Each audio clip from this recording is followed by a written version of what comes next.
এই ভাগৱতে আপোনাৰ মোৰ ভিতৰত থকা যিটো ভক্তিভাৱ, সেই ভক্তিভাৱটো জাগৃত কৰিবৰ কাৰণে ভাগৱত হ'ল বৰিষ্ঠম সৰ্বশ্ৰেষ্ঠম। বোলে ভাগৱত শ্ৰৱণ কৰাৰ পাছত আমাৰ ভক্তি উদয় হৈছেনে নাই হোৱা? এতিয়া প্ৰশ্ন আকৌ আমিতো ভাগৱত শ্ৰৱণ কৰি আছোঁ নাইবা, কিন্তু এতিয়া আমাৰ ভাগৱতৰ পৰা উপকৃত হৈছেনে নাই?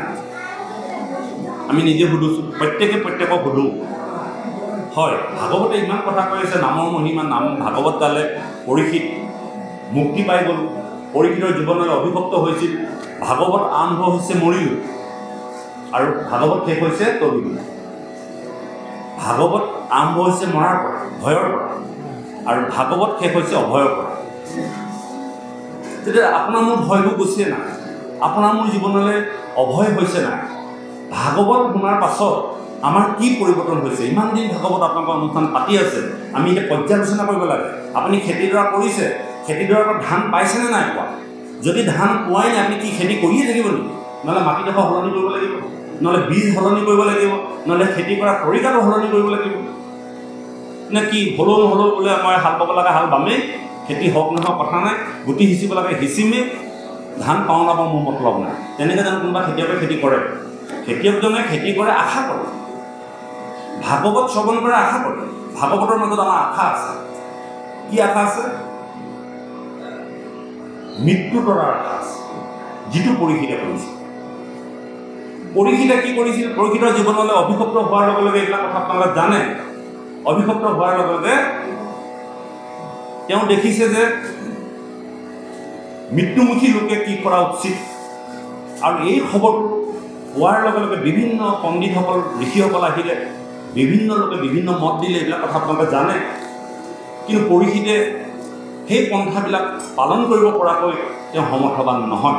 কিন্তু সমৰ্থবান হয়, তেওঁলোকে ঋষিসকলে কোৱা কথাবিলাক অমান্য কৰা নাই, কাৰণ সেই সময় সেই ঋষিসকল বেদজ্ঞ, বেদত প্ৰধান, সাধাৰণ ঋষি নহয়। সৌনককে সমীক্ষ কৰি ৬০,০০০ ঋষি সেই সময়ৰ বেদত প্ৰধান।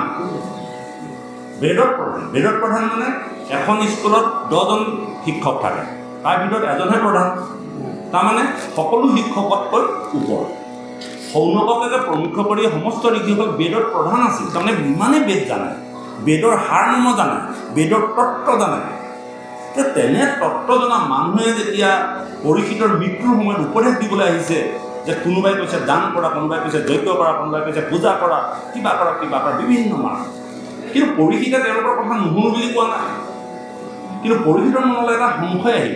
মই ভিতৰুৱা কথাবিলাক কৈ আছোঁ, সেইখিনি কথা সকলোৱে কয়, মই ভিতৰৰ কথাটো কৈ আছোঁ। যে পৰীক্ষিতৰ মনলৈ কিয় সংশয় আহিল?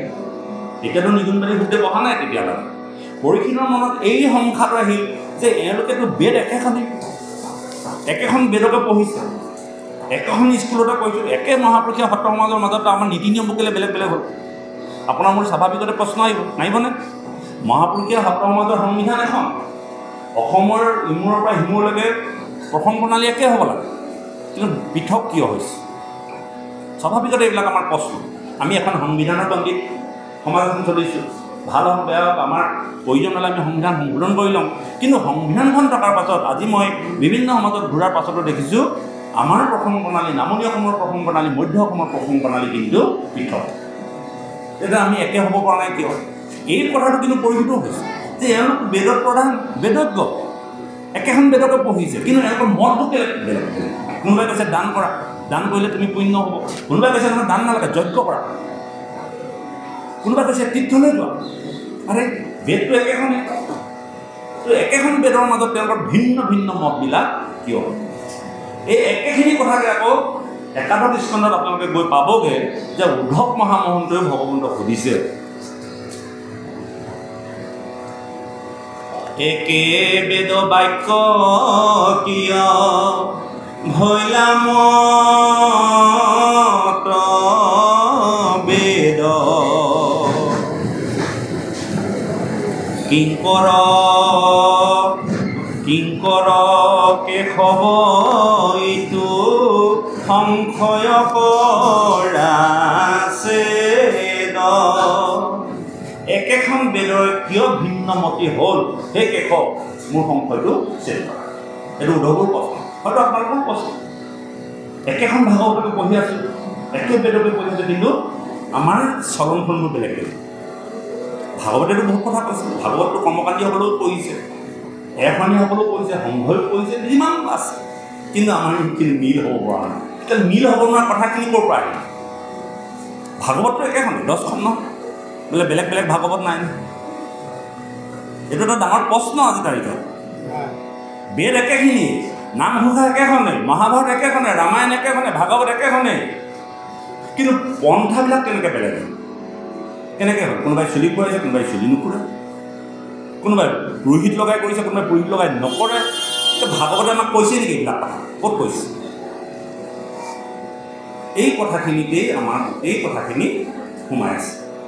গতিকে পৰীক্ষিতে এই কথাটো জানি তেতিয়া মনলৈ তেওঁ সংশয় আহিল যে একে বেদ বাক্য তেওঁলোকৰ মতিবিলাক ভেদ হ'ল কিয়? তেওঁলোকে জানিছে যে তেওঁলোকে দিয়া পন্থাবিলাক বৰ উপযুক্ত নহয়। তেনেতে নিগুণবাদী শুকদেৱ আহি ওলালে। নিগুণবাদী শুকদেৱক প্ৰশ্ন কৰিলে, সেই গুৰুদেৱ এখেতলোকে ইমানবিলাক পথ দেখুৱাইছে, ইমানবিলাক মাৰ্গ দেখুৱাইছে যে এইবিলাকতো এতিয়া মই কৰিব নোৱাৰিম, আৰু এওঁলোকৰ চবৰে ভিন্ন ভিন্ন মত। যে গুৰুদেৱ আপোনাৰ ওপৰত মোৰ দৃঢ়তা আহিছে, কওকচোন মই কোনটো পন্থা গ্ৰহণ কৰিব লাগিব? আৰু এওঁলোকে দেখুওৱা পন্থাবিলাকৰ মাজেদি মোৰ ঋষি অভিশাপ নাকচ হ'বনে? 3টা প্ৰশ্ন সুধিছে গুৰুদেৱক, যে যিমানসকল ঋষি আহিছে সমস্ত ঋষিয়ে দেখুওৱা পথবিলাক যদি মই গ্ৰহণ কৰোঁ তেন্তে মোৰ ঋষি অভিশাপ নাকচ হ'বনে? আৰু সেই ঋষিসকলে দিয়া পথবিলাক যদি গ্ৰহণ কৰোঁ, মই প্ৰত্যক্ষকে দংশন কৰিলে যন্ত্ৰণাৰ পৰা মুক্তি পামনে? আৰু এই পথবিলাক যদি গ্ৰহণ কৰোঁ তেন্তে মই মৃত্যুৰ সময়ত, আটাইতকৈ সাংঘাতিক প্ৰশ্নটো কৈছে শেষত, যে মই মৃত্যুৰ সময়ত তক্ষকডাল নেদেখাকৈ মৰিব পাৰিম নে নোৱাৰিম? তেতিয়া ঋষিসকলে সুধিলে, তুমি অভিশাপ বাৰু তোমাৰ নাকচ নহয়, আৰু তুমি তক্ষকে দংশন কৰিলে যন্ত্ৰণা পাবা, কিন্তু তুমি মৃত্যুৰ সময়ত তক্ষকডাল দেখা আৰু নেদেখাৰ কি পাৰ্থক্য থাকিব? আমাৰ মাজতো সেই একেটা প্ৰশ্ন আছে। ভাগৱত পঢ়াসকলেও মৰিব, নপঢ়াসকলেও মৰিব। আমাৰ এটা কুৱেশ্যন, নৱপ্ৰজন্ম সেইটো কথা, তহঁতি ভাগৱত পঢ়ি কি অমৰ হবি নেকি? আমুকে ইমান ভাগৱত পঢ়ি থাকে, তেওঁ দেখোন এক্সিডেণ্ট হৈ মৰিলে। তেওঁ ইমান নামঘৰীয়া কৰি থাকে, তেওঁ দেখোন ক'ত বেমাৰ নুগুছে। তেওঁ দেখোন ইমান নামগুণ গাই ফুৰে, তেওঁ দেখোন ঘৰত দেখোন দুখ দুগতীয়া নুগুছে। এইবোৰ এতিয়া বৰ্তমান সময়ত প্ৰশ্ন। সেইকাৰণে নৱপ্ৰজন্মৰ নামঘৰলৈ নাহে, ভকতসকলক উপলুঙা কৰে। ভকতসকলে দেখিছোঁ নহয় কেনেকৈ ভকতবিলাক চলিছে। তেওঁলোকৰ মতে খাওঁ পিওঁ ফূৰ্তি কৰোঁ, এইবিলাক কথা মানিবলৈ নাই। তাৰমানে এইবিলাক একো মিনিংলেছ, একেবোৰ প্ৰশ্ন। বোলে পৰীক্ষিতে কৈছে যে মই মৃত্যুৰ সময়ত তক্ষকডাল দেখি মৰিম নে নেদেখাকৈ মৰিম? তেতিয়া ঋষিসকলে ডাঙৰ খাই উঠিল, তুমি কি কথা কৈছা? তোমাৰ মৃত্যু হোৱাৰ পাছত তুমি তক্ষকডাল দেখা আৰু নেদেখাৰ কি কথা থাকিব পাৰে? বোলে আপোনালোকৰ নিচিনা মই মহাপণ্ডিত নহয় সেই গুৰুসকল, কিন্তু এটা কথা মই শুনিছিলোঁ আগতেই, যে জ্বৰ ভৰতে মৃত্যুৰ সময়ত যেতিয়া হৰিণা পোৱালিটোৰ কথা চিন্তা কৰি কৰি মৰিছিল, পিছৰ জন্মটো তেওঁ কি হৈছিল? হৰিণা হৈছিল। গতিকে মই যদি তক্ষকডাল দেখি মৰোঁ তেতিয়াহ'লে মোৰ পাছৰ জন্মটো কি হ'ব? তক্ষক হৈ জন্ম ল'ব লাগিব। অতদিন মনুষ্য জন্ম লোৱাৰ পাছত যদি পুনৰ মই সেই তক্ষকৰ যোনিত জন্মগ্ৰহণ কৰোঁ, তেন্তে মোৰ কি লাভ হ'ল মনুষ্য জন্ম লোৱা?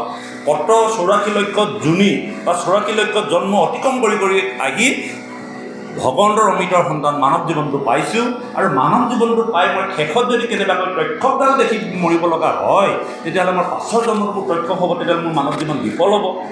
এইটো কথা মই নহয়, আপোনালোকৰ আগতে পণ্ডিতসকলৰ মাজত এই কথাষাৰ মই শুনিছোঁ বা জানিছোঁ। কাৰণ জ্বৰ ভৰতে 3টা জন্ম প্ৰাপ্ত হ'ব লগা হ'ল। মৃত্যুৰ সময়ত হৰিণা পশুটো মৰণ কৰি থকাৰ কাৰণে, হৰিণাটোকে চিন্তা কৰি মৰাৰ কাৰণে তেওঁ পিছৰ জন্ম কি হ'ল? হৰিণা হৈ জন্ম ল'ব লগা হ'ল। সেই গুৰুদেৱ এই কথাখিনি মোক আপুনি সংশয় দূৰ কৰি দিব লাগে।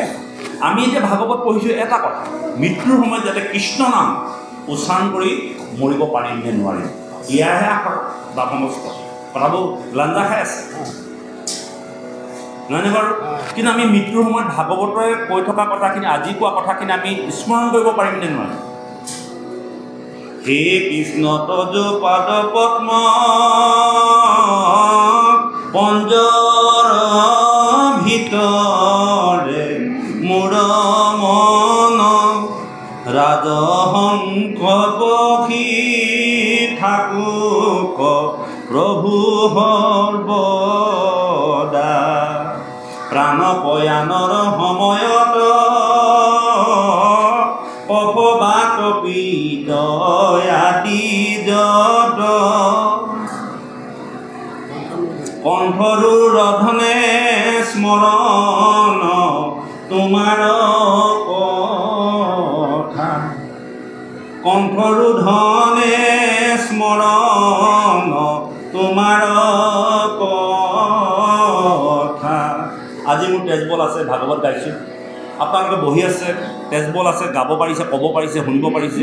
এনেকুৱা এটা দিন আহিব, কওক বাট পিতে লগ ল'ব, তেতিয়া আমি গাবও নোৱাৰিম, কফে সোপা মাৰি ধৰিব, নামঘৰলৈ যাব নোৱাৰিম, বাট বিষ হ'ব, তলত বহি থাকিব নোৱাৰিম, ভকতে বেয়া পাব বুলি ঘৰৰ পৰাই নাহোঁ, গেষ্ট্ৰিক হ'ব, একো এটা বস্তু খাব নোৱাৰোঁ, পিত্ত বেমাৰ হ'ব। তেতিয়া কৈছে যে হে প্ৰভু, তোমাৰ পদত যাতে মোৰ এই মনৰূপী ৰাজহংসটো যাতে যেনেকৈ এটা হংস ৰাজহংস যেনেকৈ পিঞ্জৰাত বন্দী কৰি ৰাখে, ঠিক তেনেকৈ মোৰ মনটো তোমাৰ চৰণতে মোক বন্দী কৰি ৰাখিবা, যাতে মোৰ সকলো তিনিটা শক্তি যেতিয়া মোৰ ৰোধ হৈ যাব, যাতে মই স্মৰণ কৰি তোমাৰ কথা যাতে মই মনত পেলাই থাকিব পাৰোঁ। একটি ডাঙৰ কথা।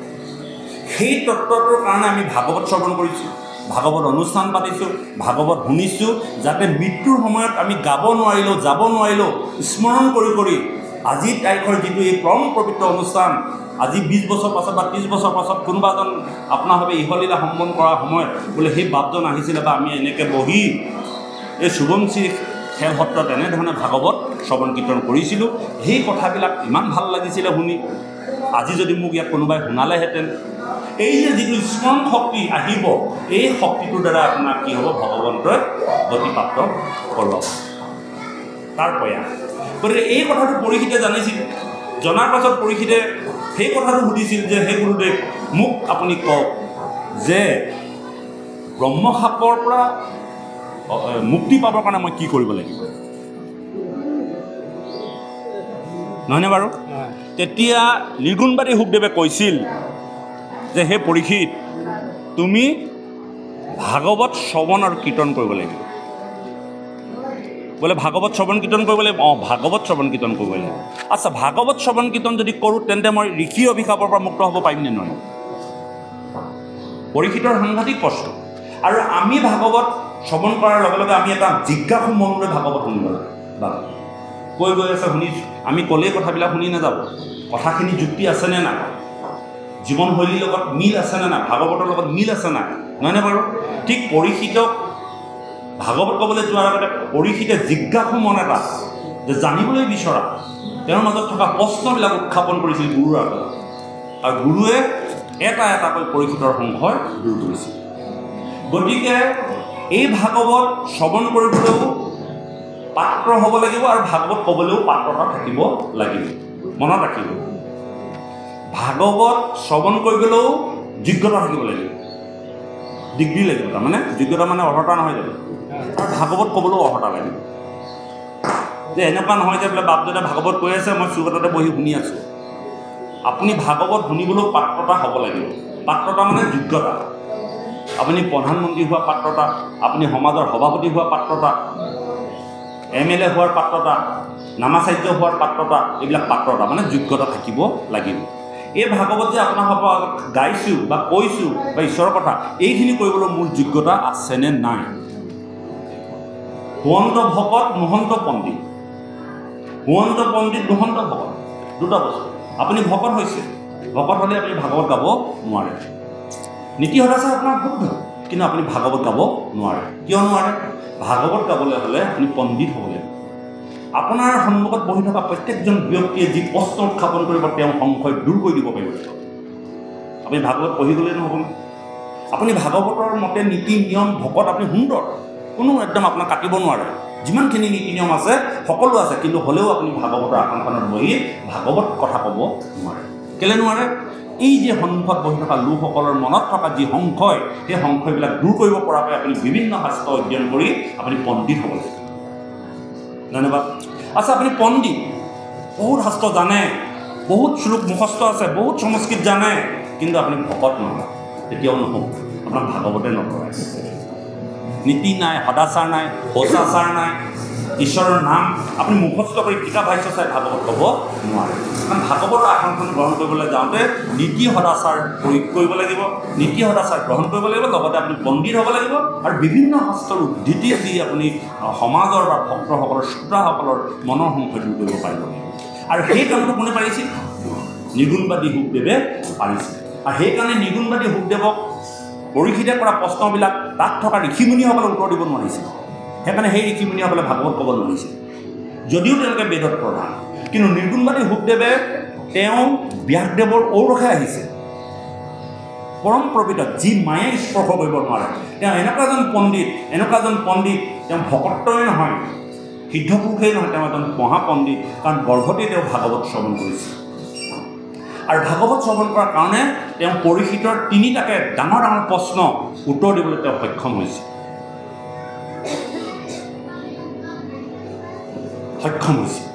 আৰু পৰীক্ষিতে যেতিয়া ভাগৱতৰ কথা শ্ৰৱণ কৰাবলৈ লৈছিল, তেনেকুৱাতে দেৱতাসকলে চাই আছে। দেৱতাসকলৰ মাজত এটা হিংসা হ'ল যে ভাগৱত মৰ্ত্যলৈ অহাৰ আগতে দেৱতাসকলৰ মান্যতা আছিল। এতিয়া দেৱতাসকলৰ মান্যতা আছে। যেতিয়ালৈকে ভাগৱত মৰ্ত্যলৈ অহা নাই, তেতিয়ালৈকে দেৱতাসকলক বুজে নৰসমাজে আৰু দেৱতাসকলৰ মান্যতা আছে। আৰু দেৱতাসকলে দেখিলে যে যদি মৰ্ত্যত কেনেবাকৈ ভাগৱত প্ৰকাশ হৈ যায়, তেতিয়াহ'লে তেওঁলোকৰ মান্যতা কমি আহিল। লগে লগে দেৱতাসকল আহিলে সেই গংগাৰ পাৰলৈ, হাতত অমিত কুম্ভ লৈ আহিছে। কুম্ভ মানে কলহ, অমিত কলহ লৈ আহিছে, কাৰণ স্বৰ্গপুৰ দেৱতাসকলৰ লগত অমিত আছে। আহি পেলাই নিগুণবাদী শুকদেৱৰ ওচৰলৈ আহিছে, হাতত কলহ লৈ আহিছে। আৰু নিগুণবাদী শুকদেৱে দেৱতাসকলক দেখি ভাবিছে যে দেৱতাসকলেতো বিনা স্বাৰ্থত এখোজো নলৰে। আমাৰ ভগৱন্তৰ দয়াময় কৰোণাময় বুলি কোৱা হয়, কিন্তু দেৱতাসকলক চাব, আপুনি যদি মন্ত্ৰ ভুল হৈছে, যদি দেৱতাসকলে যোনে যিটো আহাৰ খায় সেই আহাৰ যদি নিদিয়ে, তেতিয়াহ'লে দেৱতাসকল কেতিয়াও সন্তুষ্ট নহয়। তাৰ প্ৰমাণ, যেতিয়া গা গজেন্দ্ৰৰ যুদ্ধ হৈছিল, গজেন্দ্ৰক যেতিয়া গাহে মুখত ভৰাই টানি আছিল, গা গজেন্দ্ৰৰ টনা আজৰা হৈছিল, তেতিয়া এই গজেন্দ্ৰই স্তুতি কৰিছিল। কিন্তু দেৱতাসকলে পাৰত আহি ৰৈ আছে। তেওঁলোকে ভাবিছে মুখটো মতা নাই, ইজন দেৱতাই কৈছে মোৰ নামটো উচ্চাৰণ কৰা নাই। কথাটো গম পালেনে? উদ্ধাৰ কৰিবলৈ। কিন্তু ভগৱন্তৰ দয়া আৰু কৰোণা থকাৰ কাৰণে ভক্ত যেতিয়া বিপদত পৰিছে, তেওঁ সেইকাৰণে গৌড়ৰ স্কন্ধত আহি পেলাই পাৰলৈ আহি সৰ্বপ্ৰথমে গাহৰ ছেদন কৰি গজেন্দ্ৰক উদ্ধাৰ কৰিল। সেইকাৰণে ভগৱন্তৰ দয়াময় কৰোণাময় বুলি কয়। আপোনাৰ মনৰ ভাৱটো বুজি পেলাই ভগৱন্তই আপোনাক উপকাৰ কৰে। আপুনি শৰাইখন সজাবলৈ গৈছে, নামখা গাবলৈ গৈছে, তাত আপোনাক কিবা এটা কথা ভুল হৈ যাব পাৰে। নামখা গাওঁতে বাপৰ আজি তালমানত খেলি মেলি হ'ব পাৰে, ডাঙৰ কথা নহয়। কিন্তু অভিলাষবিলাক ভাল, সেই অভিলাষটো ভগৱন্তই জানে। আপোনাৰ সেই দেউৰীজনে শৰাইখন সজাওঁতে কেতিয়া গুৰুমন্ত্ৰ আগপিছ হৈ যাব পাৰে, কিন্তু তেওঁ অভিলাষখিনি ভাল, সৎ অভিলাষ লৈ আগবাঢ়িছে। গতিকে সৎ অভিলাষ লৈ আগবঢ়া কথাখিনি যিহেতুকে তেওঁ অন্তৰ্যামী, এই কথাখিনি জানি তেওঁ আমাৰ সমস্তজনকে দয়া আৰু কৰোণা কৰি থাকে। কিন্তু দেৱতাসকলে নকৰে।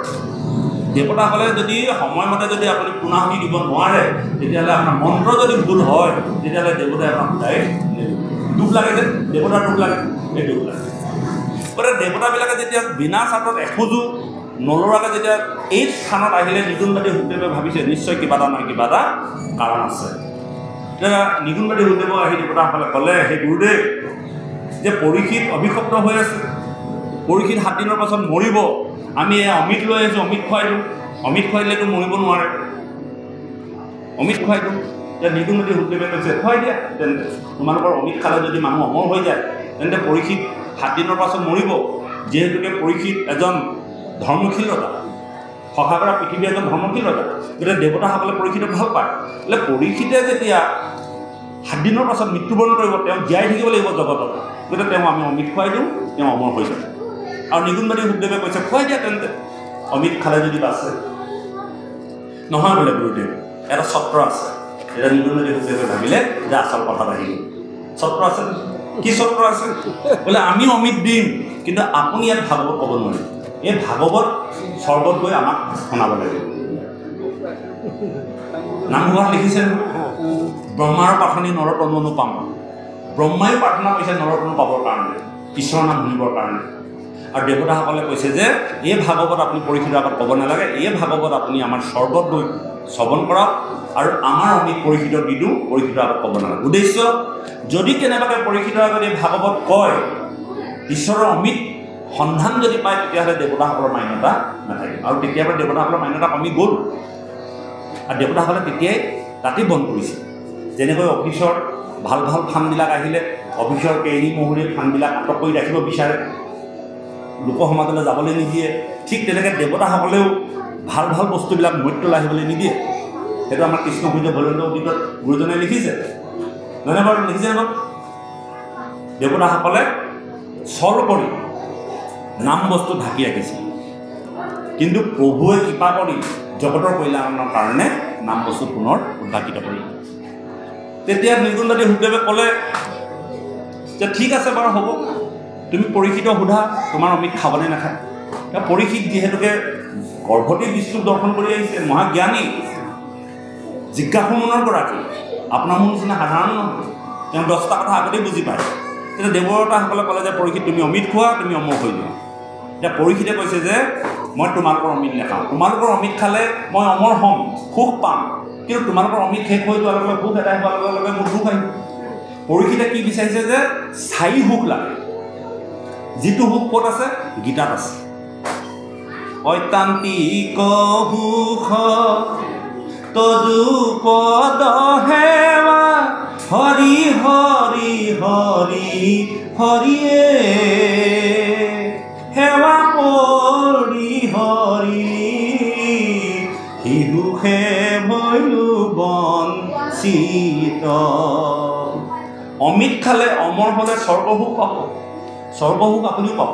যদি টকাৰ ডাঙৰ বাংগল এটা লৈ যদি আপুনি বোম্বাই চম্বাইত যায়, আপুনি স্বৰ্গত যিটো সুখ পাব তাতো পাব। আৰু যিদিনাখনে টকাৰ বাংগলটো এদাই হ'ব, সেইদিনাখনে তাতো গুচি আহিব। ঠিক তেনেকৈ পুণ্য আৰ্জন কৰি কৰি কৰি কৰি স্বৰ্গসুখ পাব, আৰু যিদিনা পুণ্য শেষ হ'ব সেইদিনাখনি স্বৰ্গৰ পৰা নামি আহিব। এই কথাটো পৰীক্ষিতে জানে যে পৰীক্ষিতে কৈছে যে মোক মহাসুখ লাগে, যিটো স্থায়ী অত্যান্তিক সুখ। আৰু অত্যান্তিক সুখ কি? ভগৱন্তৰ পথ সেৱা। গীতাত অত্যান্তিক সুখৰ বিষয়ে কৈছে। গতিকে পৰীক্ষিতে ক'লে যে মই এই অমিত নাখাওঁ, বোলে মই ভাগৱতে শ্ৰৱণ কৰিম। আৰু দেৱতাসকলক ভাগৱত শ্ৰৱণ কৰোৱা নহ'ল, পৰীক্ষিতক ভাগৱত শ্ৰৱণ কৰোৱা হ'ল। আৰু 7 দিনৰ পাছত পৰীক্ষিত মৰিলোৰ পৰা শেষত তৰিলো হ'ল। আৰু 7 দিনৰ অন্তত নিগুণবাদী সুখদেৱে পৰীক্ষিতক সুধিছিল, ময়ো আজি আপোনালোকক সুধিম বা আপোনালোকক মোক সুধিব যে পৰীক্ষিত তুমি ভাগৱত বুজি পালানে? যে আপোনালোকক যদি সুধোঁ কতদিনে ভাগৱত পঢ়ি আছে, ভাগৱত বুজি পাইছেনে? বা মোক যদি আপোনালোকে সোধে বা আপুনি ইমান ভাগৱত গাই আছে, প্ৰকৃততে ভাগৱত বুজি পাইছেনে? কি উত্তৰ দিম বাৰু কওকচোন? আমাৰ উত্তৰটো কি আহিব? আইসকলকো সুধিছোঁ, আইসকলেতো বহুত ভাগৱত শুনি আছে, বোলে আইসকল ভাগৱত বুজি পাইছেনে? বহুতটো ভাগৱত শুনিছে আপোনালোকে, মই নাই শুনা বুলি কোৱা নাই, কিন্তু আজি প্ৰশ্নটো উত্তৰ আহকচোন। সেইটো পৰীক্ষিতকো সুধিছোঁ, হে পৰীক্ষিত তোমাক মই 7 দিন ভাগৱত ক'লোঁ, এতিয়া ভাগৱত তুমি বুজি পালানে নাই?